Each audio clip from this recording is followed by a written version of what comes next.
Hi, hello. Welcome back to our channel SKPVV Hindu High School Student Channel, organized by our old students.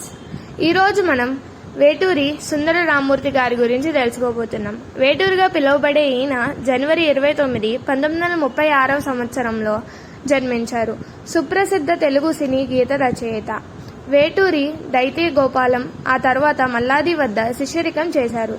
తొలినాళ్లలో పత్రికేయునిగా పనిచేసిన Veturi K. Vishwanath దర్శకత్వం వహించిన ఓ సీత కథ ద్వారా సినీ రంగ ప్రవేశం చేశారు.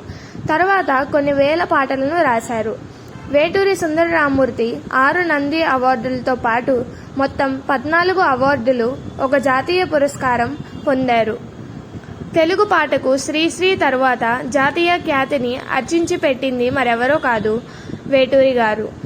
వేటూరి సుందర రామూర్తి 1936 జనవరి 29న కృష్ణా జిల్లా మోపుదేవి మండలం పెద్దకల్లేపల్లిలో జన్మించారు.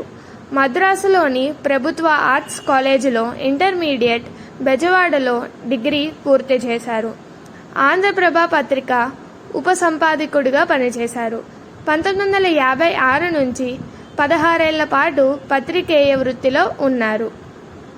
ఈయనకు 1977, 79, 84, 85, 91, 92 ఈ 6 సంవత్సరాల్లో నంది పురస్కారంతో సత్కరించబడ్డారు. మరియు 1994లో భారత జాతీయ చలనచిత్ర పురస్కారంతో మరియు 1994లో మనస్విని పురస్కారాలతో సత్కరించబడ్డారు. ఈయన 75 సంవత్సరాల వయసులో మే 22, 2010న హైదరాబాదులో గుండెపోటుతో మరణించారు. Thank you for watching this video and please do like, share, subscribe and comment to our channel. Thank you.